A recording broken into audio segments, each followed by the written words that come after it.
Halo kalian semua, kembali lagi di Kisah Kilat. Apa kabar kalian semua? Semoga kalian baik-baik saja. Pada kali ini kita akan membahas sebuah film yang berjudul Kingdom 2: The Far and Away. Nah, film ini adalah kelanjutan dari film Kingdom season pertama kemarin. Film ini akan menceritakan lanjutan dari petualangan Lee Sin dalam menggapai impiannya sebagai seorang jenderal langit agung dan membantu Raja Qin yaitu Ying Zheng untuk menyatukan 7 kerajaan yang ada. Bagaimana keseruan kisahnya? Seperti biasa, siapkan kopi liong dan posisi ternyaman Anda. Dan tanpa lama lagi, ini dia alur cerita film Kingdom 2: The Far and Away.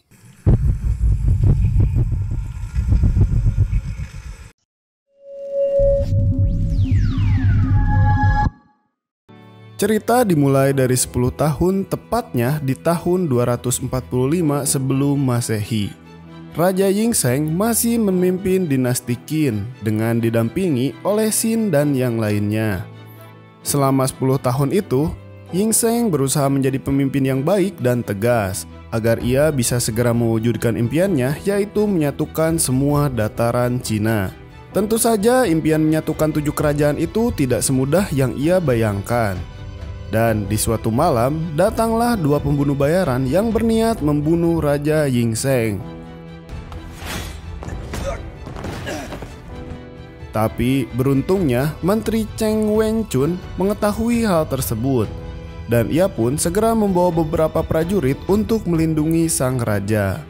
Tak disangka kedua pembunuh itu sangatlah lihai dan tangguh, sehingga mereka bisa membantai beberapa prajurit dengan sangat mudah.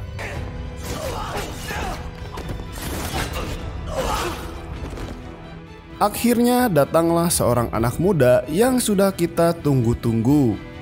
Dan dia adalah Lee Sin. Kemampuan Lee Sin dalam menggunakan pedang sudah tidak perlu diragukan lagi. Ia bahkan mampu menghadapi kedua pembunuh itu walaupun hanya sendirian.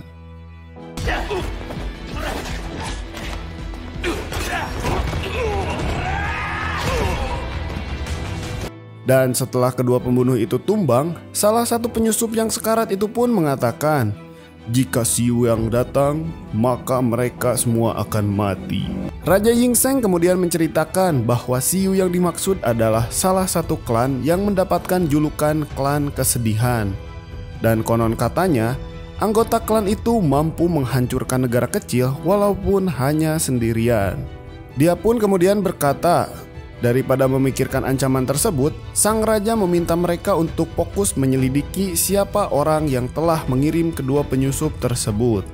Namun di tengah penyerangan sang raja, tak lama kemudian salah satu prajurit melaporkan bahwa kerajaan tetangga yang bernama Kerajaan Wei baru saja menyerang perbatasan Kerajaan Qin. Dan mereka telah berhasil merebut salah satu wilayah perbukitan yang bernama Bukit Dakan. Mendengar hal itu, Ying Zheng pun memerintahkan Xin dan para prajurit untuk ikut berperang. Sementara Diao beserta para menteri akan menunggu mereka di dalam istana sembari mempertahankan kerajaan. Dengan bersemangat, Xin pun menyambut kedatangan orang-orang desa yang diutus untuk ikut berperang. Di sana, ia juga bertemu dengan kedua sahabatnya dari desa terpencil, yaitu Mi Pyong dan Mi Do. Kemudian ada juga orang yang bergabung bersama mereka, yaitu Takukei dan Kyokai. Orang-orang tersebut akan dijadikan sebagai prajurit barisan terdepan karena cukup kuat dan tangguh, mengingat prajurit yang mereka miliki sangatlah terbatas. Setelah saling berkenalan, Xin dan yang lainnya pun menyambut kedatangan pasukan berkuda dari kerajaan yang dipimpin oleh Komandan Wall. Karena perang saudara akibat pemberontakan adik Raja Ying Zheng yang terjadi di season pertama, Xin dan Komandan Wall ternyata sudah saling mengenal dengan baik dan dia sedang asik mengobrol. Tetapi kedekatan mereka pun membuat orang-orang terkejut, karena bagaimana bisa seorang budak begitu akrab dengan seorang komandan tinggi pasukan Kerajaan Qin. Komandan Wall kemudian memberitahu Xin bahwa Kerajaan Wei telah menyerang mereka dengan membawa 90.000 prajurit yang dipimpin oleh seorang jenderal bernama Jenderal Oh Gyong. Dari kerajaan Qin sendiri, Raja Yingzheng telah mengutus salah satu jenderal bernama Jenderal Biogong untuk memimpin peperangan tersebut. Jenderal Biogong berniat mengerahkan pasukan terdepan untuk menyerang pasukan kerajaan Wei yang berada di Bukit Dakan. Meskipun langkah itu sempat diragukan oleh komandan yang lain, namun Jenderal Biogong tetap optimis pada strategi dan pendiriannya. Setelah perjalanan yang panjang, rombongan Xin dan yang lainnya pun bertemu dengan ribuan pasukan yang dipimpin oleh Komandan Pak Ho Sin. Yang selanjutnya, Komandan Pak Ho Sin lah yang akan mengatur seluruh pasukan untuk ditempatkan di berbagai barisan sesuai dengan strateginya. Sesuai perintah dari sang komandan, Xin dan teman-temannya ditempatkan di barisan terdepan sebagai garda penyerang. Begitu pula dengan pasukan dari kerajaan Wei, Jenderal Oh Gyong sudah mengutus komandan yang bernama Gong Yuan dan beberapa pasukan lainnya untuk menahan serangan dari kerajaan Qin. Di sana ia cukup optimis untuk menang, mengingat pasukan yang dikirim oleh kerajaan Qin kebanyakan berstatus sebagai budak, bukan prajurit terlatih seperti pasukan kerajaan Wei. Setelah mendengar aba-aba dari sang komandan, peperangan antara kedua kerajaan pun resmi dimulai.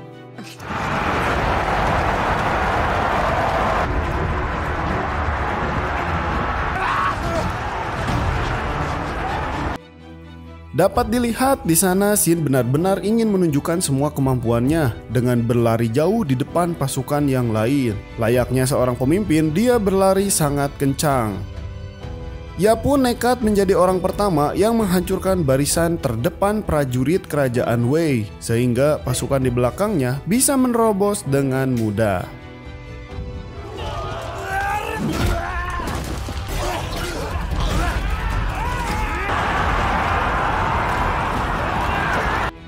Apa yang dilakukan oleh Xin berhasil menarik perhatian seorang komandan. Ia bahkan menganggap Xin sudah gila karena ia terlalu bersemangat dalam peperangan tersebut. Anggapan itu pun berhasil dibantahkan oleh Xin karena ia tiba-tiba menyerang dan membunuh komandan tersebut.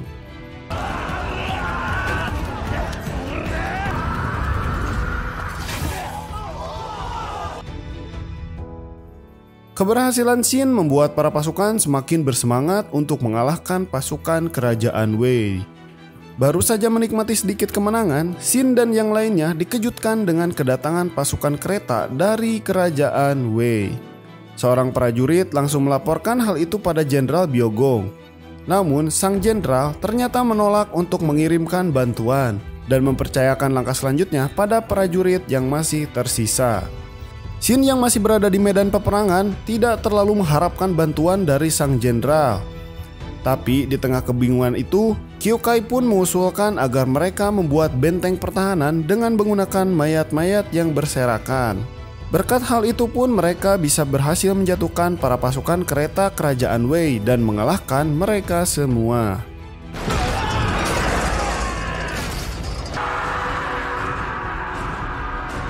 Kabar itu pun kemudian disampaikan oleh Menteri Cheng Wenchun kepada Raja Yingzheng. Dalam laporannya, ia mengatakan meskipun barisan pertama berhasil meruntuhkan pertahanan kerajaan Wei, namun sebagian besar dari mereka telah gugur di medan perang. Mendengar laporan tersebut, membuat Diao dan Raja Yingzheng cukup khawatir karena mereka belum tahu apakah Xin masih hidup atau tidak. Di malam harinya, perjalanan Xin dan beberapa pasukan masih terus dilanjutkan. Mereka berencana akan terus maju sampai ke markas kerajaan Wei yang ada di Bukit Dakan. Saat mereka sedang bersembunyi di balik bebatuan, Xin dan para pasukannya pun mulai lengah, sehingga mereka pun akhirnya ketahuan oleh pasukan kerajaan Wei. Karena hal itu, Xin pun meminta pasukan yang lain untuk pergi terlebih dahulu karena ia tahu beberapa pasukannya sedang terluka dan tidak siap untuk bertempur. Alhasil, setelah kepergian para pasukannya, Xin harus menghadapi semua pasukan kerajaan Wei sendirian. Walaupun Xin memiliki kemampuan pedang yang sangat luar biasa, namun ia nyatanya tetap kewalahan jika harus menghadapi mereka semua. Beruntungnya, Kyokai tiba-tiba muncul. dan membantu Shin karena ia ternyata tidak ikut pergi dengan rombongan yang lain.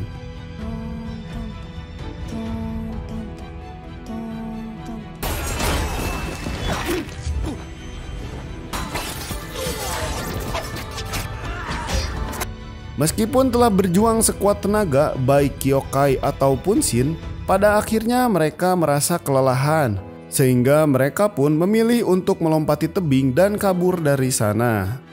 Dari pertempuran itu, kita pun bisa melihat bahwa Kyokai ternyata adalah seorang perempuan. Ia menyembunyikan jati diri dan wajah cantiknya dengan tampilan sebagai seorang ahli pedang. Dengan penasarannya, Shin kemudian bertanya, bagaimana bisa seorang perempuan ikut di medan peperangan? Kyokai pun menjawab bahwa ia mengikuti peperangan ini adalah untuk membalaskan dendam atas kematian sang kakak yang bernama Kyoso.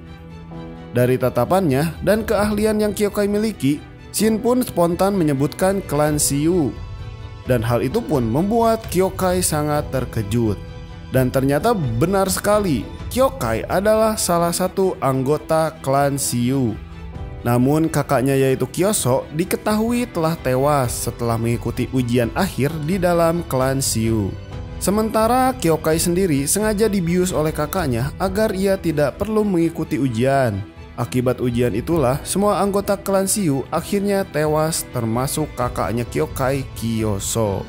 Namun Kyokai meyakini bahwa kakaknya bukan mati dalam ujian akhir, melainkan dibunuh oleh musuhnya yang berasal dari kerajaan Wei. Akibat hal itulah Kyokai terpaksa ikut dalam peperangan agar ia bisa balas dendam pada kerajaan Wei. Keesokan harinya, Shin dan Kyokai kembali bergabung dengan teman-teman mereka dari balik tebing. Mereka pun melihat ribuan pasukan Wei yang sedang menyerang pasukan Qin.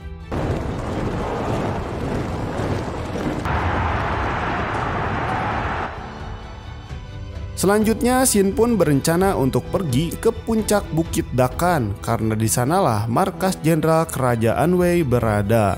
Jadi ketika peperangan terjadi di bawah bukit, Shin dan teman-temannya justru mengitari jalan yang lain untuk menuju ke puncak Bukit Dakan. Keberanian Shin dan teman-temannya pun membuat Jenderal Byogong merasa puas.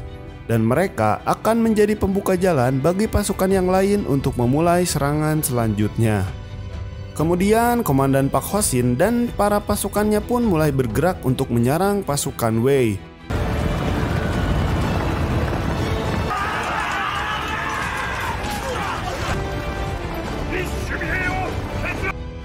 Berkat datangnya bantuan tersebut, Shin dan teman-temannya pun akhirnya berhasil melewati 2000 pasukan yang berjaga di sana. Selanjutnya, Komandan Pak Hoshin mengajak Shin untuk ikut bersama beberapa pasukan dalam menyerang Komandan Gong Yuan.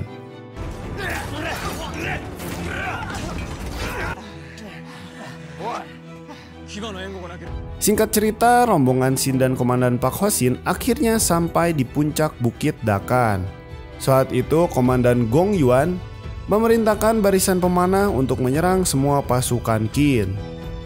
Beberapa pasukan Qin pun akhirnya tewas akibat serangan tersebut.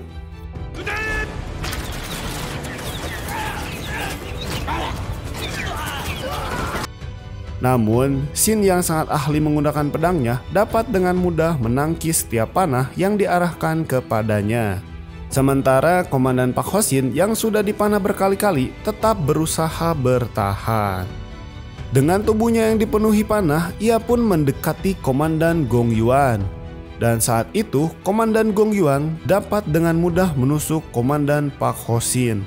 Tapi ternyata ia tak menduga bahwa Komandan Pak Hoshin telah menyiapkan sebuah belati untuk membunuhnya. Setelah tusukan tersebut, sang komandan lalu meneriakkan kemenangan untuk kerajaan Qin. Hal itu pun membuat para pasukan kerajaan Wei merasa ketakutan. Dan mereka pun akhirnya mundur dari peperangan. Tapi setelah itu ternyata Komandan Pak Hoshin akhirnya meninggal dunia. Kemudian Kyokai dan teman-temannya pun naik ke atas bukit dan bertemu lagi dengan Shin. Mereka sempat merasa bahagia karena peperangan telah berakhir. Tapi ternyata di balik bukit itulah sang Jenderal Okgyong telah menunggu bersama puluhan ribu pasukannya. Tak lama kemudian Jenderal Wang Qi, sang Jenderal Langit Agung datang. Dia kemudian mendekati Xin dan teman-temannya. Dan dia pun mengatakan bahwa peperangan ini tidak akan pernah berakhir sampai kedua jenderal dari kedua kerajaan itu berduel satu sama lain. Mendengar hal tersebut, Xin pun tidak ingin ketinggalan momen berharga untuk melihat duel Baiwan tersebut.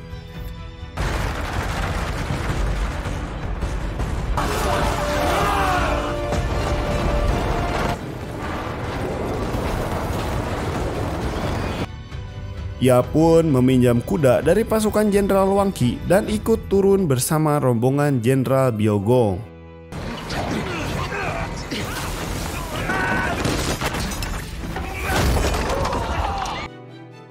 Singkat cerita, duel antara kedua jenderal pun akhirnya dimulai. Keduanya pun memacu kuda ke arah satu sama lain, sampai akhirnya Jenderal Biogong pun berhasil membunuh Jenderal Okgyong hanya dengan satu ayunan pedangnya.